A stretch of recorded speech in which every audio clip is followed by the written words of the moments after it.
Hey guys, it's Marco here from the MRM channel, back with another video, and today I'll be reviewing Ridley Scott's historical epic Gladiator 2, starring Paul Mescal, Pedro Pascal, Joseph Quinn, and Denzel Washington. Before we get into the actual review though, there are just a few things I wanted to get out of the way. First off, as always, don't forget to like the video, subscribe to the channel, and comment down below if you have seen Gladiator 2 and whether you enjoyed the film or not. I'd love to begin a friendly discussion down in the comment section below about the film. Secondly, this video will contain spoilers for the film, so for those of you who haven't seen it, you have been warned, but if you do not care for spoilers, then continue watching as normal. Thirdly, I want to thank you guys for the support on the previous two videos that I uploaded, those being the channel update and the review system. I'm glad that you guys are so enthusiastic about the channel and love the content that I'm uploading. As I said, I will be uploading more regularly, and on top of the standard reviews, I'll be uploading new and different content. With that all out of the way, it's time we delve into Gladiator 2, and we'll begin with a plot recap. So, set 16 years after the first Gladiator, Gladiator 2 follows Lucius as he goes down a path of anger and vengeance as he aims to take out two tyrannical emperors who were responsible for the death of his wife and destruction of his village. Forced to partake in the Gladiator games, Lucius seizes the opportunity to take out these two emperors, while also ushering a new era of peace and prosperity in Rome. As to how I would describe the story of Gladiator 2, I would almost attribute it to James Cameron's Aliens. And the reason I say that is because Aliens, compared to the first Alien, coincidentally directed by Ridley Scott, it's a lot more action-packed compared to the original Alien. Gladiator 2, I feel, is very much the same. As compared to the first Gladiator, I felt that that was very much a character study, and there wasn't all that sort of action, with probably maybe the three major action set pieces being the opening battle, the Are You Not Entertained battle, and finally the final confrontation at the Colosseum. Whereas in Gladiator 2, I feel like there was a lot more action set pieces. I mean, sure, you had the opening battle, but then in terms of the actual Gladiator games, there was a lot more variety and a lot more brutality to the action compared to the first one. It really felt like Ridley Scott wanted to take the action to a completely new level compared to the first film. And I think with the new technology and improved visual effects, he was able to do that. However, despite this, I do feel the story is a bit of a retread of the first film, as pretty much most of the events that occur in the film almost feel like a beat for beat of the first. For those of you who are probably wondering what I mean, a prime example is when Lucius is taken by the Roman soldiers. He's then subjected to sort of like a trial fight where he has to fight these hairless baboons. And essentially after he is able to succeed in that fight, the slave owner, played by Denzel Washington, decides to take him in and eventually train him up for the Gladiator games in Rome. And I'm sure a lot of you guys know that that sounds very familiar compared to the first film. See, in the first film, Maximus, after losing the opening battle, or not exactly succeeding in the opening battle, or being cast out by Commodus, I believe that's what happened. I haven't seen the film in a while, but I believe he was cast out by Commodus. He's then taken to an arena where he fights off several fighters before he is picked up by Oliver Reed's character, who then trains him for the Gladiator games in Rome. I'm not saying it's a bad thing that Gladiator 2 is, taking some things from the original Gladiator. I mean, considering that they're trying to keep the continuity, I think that's totally fine. But for me, it just didn't really feel all that original. I was hoping they would do something different. And I know this time around, he was fighting very rabid animals compared to just normal people, but I think it just didn't exactly have the same impact compared to the first film. I mean, that first fight has the famous quote, "Are you not entertained?" Are you not entertained? Are you not entertained? I mean, everybody knows that quote, and yet at the end of this fight, it didn't really feel all that much. I just felt that he just took out those monkeys, and it was pretty easy from there. I will say, though, as I said, the Gladiator games towards the end of the movie were definitely a lot better compared to the first. I think the first was more just meant to show how Maximus was a very sort of had a lot of tactical knowledge, considering he was a general for the Roman armies. Whereas because Lucius wasn't part of the Roman armies to begin with, and just sort of a farmer in Numidia, I believe, to see him use his technical knowledge in sort of these different situations, I thought was actually really, really interesting. Like, for example, at one point in the fights, they actually do a naval battle where the Colosseum is actually filled with water. They're on a boat fighting armed Roman soldiers on another boat, and there are sharks circling them. And to see Lucius use his technical knowledge, despite not actually having encountered a situation like this, as far as the audience knows, I thought was actually pretty good for the most part, you know? I also like the revelation of Lucius's identity, as prior to that, we didn't really know who he was. They had mentioned his name here or there, but it never really was fleshed out as to who he is. It was once Connie Nielsen's character, who reprises her role from the first film, goes to visit him in the dungeons beneath the Colosseum, did we finally understand that this was Lucius. And for those of you who are wondering who Lucius is, in the first film, when Russell Crowe's character Maximus is at the Colosseum before he fights, he ends up talking to a small child who asks him about sort of the design on his armor. Turns out that's Lucius, and this is him as an adult, pretty much. I thought the casting was pretty good. Like, Paul Mescal could look like he could be an older Spencer Treat Clark. It's interesting that they didn't actually get Spencer Treat Clark, you know. But I think Paul Mescal does a pretty good job of continuing that kind of lineage as well. I think also the revelation that Lucius is actually the son of Maximus was actually quite shocking to me, as I hadn't really thought that that was a possibility. I was aware that Connie Nielsen's character and Maximus had actually gone together in the first film, well, prior to the events of the first film, but the revelation that that Lucius was the biological son of Maximus, considering that Maximus actually has a family in the first film, was a bit surprising for me, so I didn't mind that all too much. As for any other story points that I didn't mind, I also thought Denzel Washington's character, his story, I thought was executed pretty well. I liked the twist that at the beginning he just seemed like a simple man who wanted to bring Lucius up to the pedestal to give him the opportunity to kill Pedro Pascal's character, who led the army to destroy his village. But in the end, Denzel Washington's character ends up kind of twisting it and actually wants control of Rome, even orchestrating the death of the two emperors. And the way he does that is, with the first emperor, played by Joseph Quinn, he convinces Joseph Quinn's brother, well, in the film that is, he convinces the emperor's brother to actually kill him because he believes that Joseph Quinn's character is a bit weak, a bit foolish, you know, a bit kind of a buffoon in a sense. He's not really taken seriously.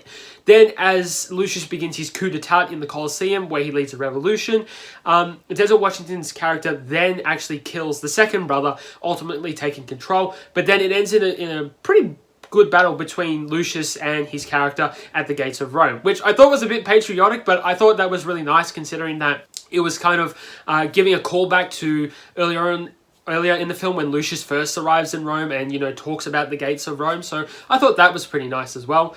The speech at the end, that was something else I just want to add quickly before we do move on. I thought the speech at the end also felt very Rocky IV-esque. For those of you who have seen Rocky IV, you know that at the end of the Ivan Drago versus Rocky fight, Rocky gives a speech talking about how, you know, the world can change, it can be a lot better people.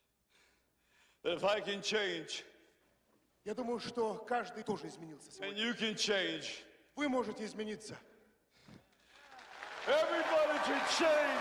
Каждый может измениться. And of course, it's meant to be a commentary at the time of, you know, Soviet relations with the US, you know, the Cold War, all that sort of stuff, you know, and it kind of had, in Gladiator 2, I felt like there were themes there. The fact that, you know, Lucius is kind of standing between two armies, one for the Roman Empire and one for Pedro Pascal's character, who later on we learn actually wants to help Lucius despite his intentions at the beginning of the film.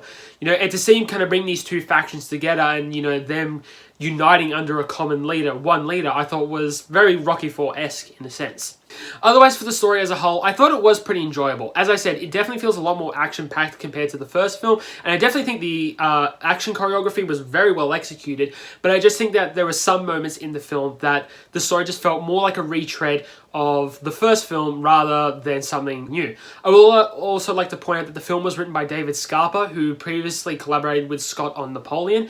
And for those of you who have seen Napoleon, I know there are probably a few out there who have, you all know how that film went. So honestly, I will say this was actually a pretty good bounce back from David Scarpa. I think he did a pretty good job with Gladiator 2 for the most part. But as I said, it more just felt like a retread, but enjoyable nonetheless. As for the characters themselves, I know I touched on them briefly, but I do want to talk about the characters and the performances, as this is a pretty star-studded cast. I mean, a lot of these actors are quite well known. Denzel Washington, of course, an Academy Award winner. Joseph Quinn, who I think is most famous for Stranger Things. don't quote me on that. Connie Nielsen, as I mentioned, is reprising her role from the last film. She's also appeared in a variety of films as well. Pedro Pascal, who has become incredibly popular, having starred in The Last of Us, the adaptation of the video game of the same name, as well as appearing in the future, next year that is, in the new Fantastic Four film for Marvel Studios. And then, of course, Paul Mescal, who I was first introduced through a indie film called Aftersun. I didn't actually watch the film myself, but I'd heard his performance was quite good in this, and he seemed to be a very good actor at the most part. And I think his performance in Gladiator 2 was pretty enjoyable for the most part. Something I noticed about the cast compared to Napoleon, and maybe even compared to the first Gladiator, is Ridley Scott really wanted to make the film as accurate as possible. I know the film isn't exactly historically accurate, but in terms of the looks of the characters, it felt more Roman to an extent. Paul Mescal's look, I think, looked very Roman-esque and looks very much of the time. And I think compared to Napoleon, the previous film that Scott directed, it just suited the world a lot better. Aesthetically, it was a lot more pleasing to me. If we look at Napoleon, Joaquin Phoenix played Napoleon Bonaparte, and Joaquin Phoenix is a very good actor. But the problem I had is that it was a whole bunch of American and British people playing French people. It didn't really feel all that kind of believable, and it didn't really immerse me in the world. And I understand in Gladiator 2, although they're not speaking pure Latin, they are speaking English, at least the characters felt more like they were from the world. Moving on with the performances, of course, Pedro Pascal I thought was really great as well. I like the fact at the beginning he seemed like this very egotistical general who was, bent on just being victorious all the time and, fulfilling the needs of the emperors. But I like that later on we start to realize that he's not exactly, an egotistical maniac who likes to destroy villages, but he's just under the thumb of these tyrannical emperors. So, I appreciate the fact that along with Connie Nielsen's character and even Lucius at one point, he's actually trying to lead a coup d'etat of the emperors and actually take control of Rome and restore Marcus Aurelius's dream of Rome, which is kind of a central plot point of the film. I will touch on that briefly before we move on to the other performances, but Marcus Aurelius's dream of Rome, according to the film, is that he just wanted to bring peace and prosperity, I guess. He just wanted to create a Rome that, civilizations could look at, be in awe of pretty much. But because of these two tyrannical emperors, they kind of made Rome this sort of, they made the empire this sort of pillaging, violent, people who cared more about owning as much as possible than trying to influence the world and, evolve it in a sense.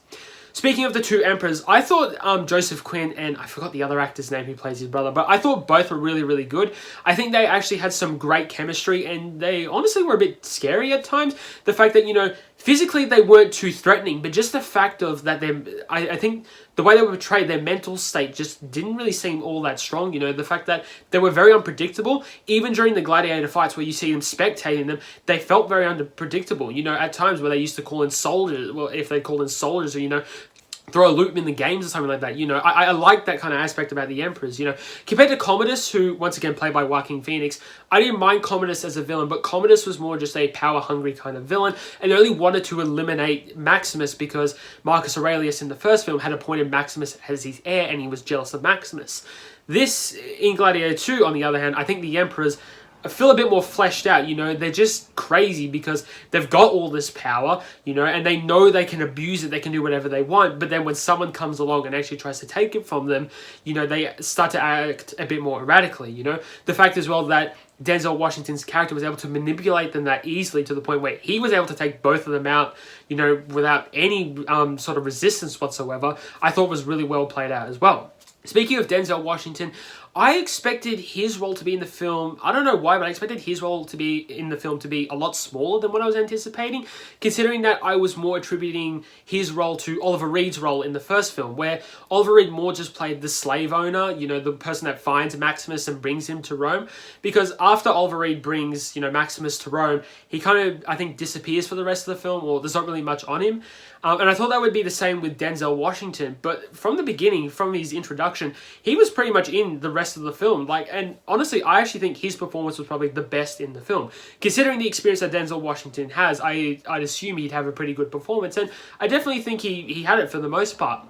What I did find interesting, though, about his performance was that at times there was a sort of calculation, a sort of methodical way he did things, and at times it really just felt like Denzel Washington was just performing because that's just what he does. It didn't really feel like there was any direction, it was just him performing, and so I think the charisma exuding from him was really, really good. And even when he portrayed the two emperors, you know, although it was quite shocking, just the way Washington carried the character, in a sense, portrayed the character, it didn't really seem out of the blue for me. If anything, I was shocked, but always, well, thinking this was kind of going to happen. Considering he helped orchestrate the death of Joseph Quinn's character, you know, I kind of could see this happening. So, you know, for the most part, I thought his performance was really, really great and probably my favourite out of the whole movie. Connie Nielsen, I also thought was really good as well. It really feels like she hasn't missed a beat since the first film. And considering the distance, well, the years between the two films, you know, it really feels like this was a character she could just come back to naturally. You know, and I think her role in the story I thought was pretty good as well. The fact that, you know, she was trying to help orchestrate the coup d'etat with some of the more higher up Roman senators for the most part. You know, and in the end, as I mentioned, there are spoilers for the film, but in the end, she does get killed in sort of the final battle, you know, the big revolution in a sense, you know, and I felt her death could have been played a bit more, considering that she was kind of an influential character in the first film and especially this film this time around. Her death just felt a bit too brushed off in a sense. She does get killed by Denzel Washington's character after she's sent out to the Coliseum as sort of like a form of execution in a sense, but really all she gets is just an arrow to the chest. Lucius kind of mourns her for a bit and then just kind of moves on. I'm not saying that's a bad thing, but I just feel like there could have been a bit more development to it. I mean, Lucius does pursue Denzel Washington's character after that, so, you know, I guess there was a bit of an epilogue to that, but it just kind of seemed a bit...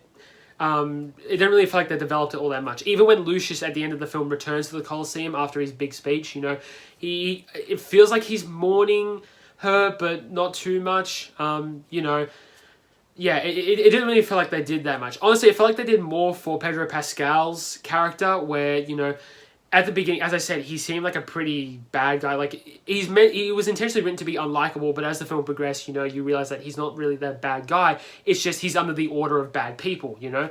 But his death felt a lot more noble, in a sense, compared to her death, you know.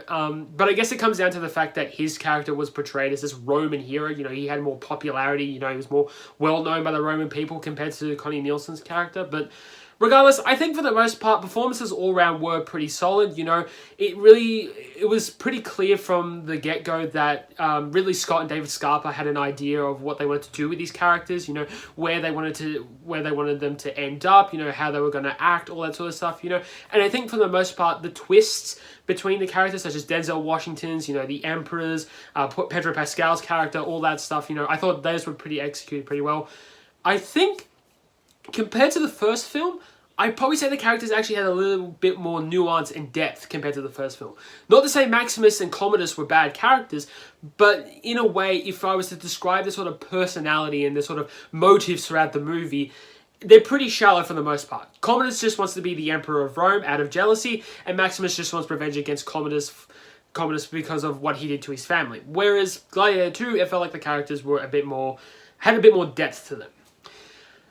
Now, just to kind of wrap things up, I just want to give sort of final comments, such thoughts on the whole film. These are just more some miscellaneous notes I had as well. I guess the first thing I had is, as I said, the action set pieces. I briefly touched on one of them with the naval battle, but I think for the most part, the action was very impressive. And considering the advancement in technology, as well as the choreography as well, I really like the fact that they were willing to take risks with some of the action set pieces. Of course, probably the most iconic for me, besides the naval battle, I actually think is the first one against the Rhino, where one of the, I guess, the undefeated gladiators, he's riding a rhino to take out the slaves trying to take him down. And in that instant, you know, Lucius devises a tactic where, similar to Maximus, he picks up the sand from the Colosseum, rubs it in his hand like Maximus, which actually prompts Connie Nielsen's character to figure out that Lucius is still alive, and then use it as a smokescreen to throw the rhino off, ultimately defeating the rider on top. You know, I thought that was a really cool set piece, and I liked that one a lot. And also just the homage to Maximus, you know, picking up the dust, rubbing it in his hands prior to his battle. I thought that was a pretty neat nod. And then probably another action set piece I didn't mind was the final one where Lucius begins the revolution. You know, I love sort of the way the tension is built in that scene. The fact that, you know, he's forced to fight, you know, these sort of these guards, these like very professional, highly skilled guards, and it's like 20 of them against one. But then the moment where they're about to attack him and then he calls out his army, you know, I thought it was a really cool moment. And to see even the people revolt against the emperors and, you know, the Roman guards and all that sort of stuff, I thought was pretty cool. And even the fight between Denzel Washington's character and Lucius, I thought for the most part was pretty good. There are definitely some cool moments in that fight sequence. I love the moment when Denzel Washington, he uses sort of the stones around him to kind of blind Lucius with like sparks. I thought that was pretty cool for the most part. But otherwise, action set pieces were really good. As I said, this is the Aliens of the Gladiator franchise. And the reason I say franchise is because Ridley Scott has announced that a third film is in production, is in development at the moment. So, you know, I like to see where this story goes for the most part. I think there was a lot that could be built on here. I think there was a lot of great setup, but also a great way. There was a lot of good stuff, you know, building from the past film for the most part. So, now moving on to the final score. Where does the film sit on the new review system on the scale? You know, is it sort of the same sort of side of Superman the movie? Is it the same quality of Superman the movie, or is it more like Madam Web? Is it not as good as what I thought it was? After kind of reviewing it all and, you know, thinking about the performances, action set pieces, you know, the story, all that sort of stuff, I definitely will say Gladiator 2 leans more towards Superman the movie. However, I wouldn't say it's completely on that side, but maybe more towards midway, maybe a little bit more leaning towards Superman the movie. As I said, there's definitely a lot of good things going for it here, and I think there's a lot of great setup about the characters, some awesome action pieces. You know, I think the characters are great for the most part, the performances are great, but as I said, the story just feels a lot like a retread of the first film, even to the point where, just to add quickly, when after the first opening battle, Lucius kind of journeys to the afterlife briefly. Even the aesthetic of the afterlife, although he wasn't in the wheat field, it just felt like another version of the wheat field that Maximus goes to at the end of the first film as well. But otherwise, for the most part, I thought the film was pretty good. It was pretty good. I think, as I said, if the story just introduced new ideas and didn't really feel more like a retread, I think it definitely would be further up on the scale. But as for the most part, I think it's an enjoyable film. As to whether you should see it in cinemas or wait for it to come on streaming, I do recommend seeing it in cinemas, and that's purely because I feel like you'll get more of an effect from the film in a surround sound, you know, quiet area compared to just watching it on your phone or on TV. Being in the cinema and just hearing the way, you know, the gladiators were fighting, you know, I think even some of the dialogue as well, I think it's best experienced in the cinema. So definitely do check it out. I think there's definitely some great stuff on it. But regardless, that concludes the review for Gladiator 2. I do hope you enjoyed this review, and I hope that what I've been able to say has been able to, I guess, craft a decision or, you know, help you make a decision whether to see the film. I myself did enjoy it, but there were definitely some things that I didn't like, but a lot of stuff that I did like. As I said before, don't forget to like the video, subscribe to the channel, and comment down below if you have seen the film, as I'd love to start a discussion on it.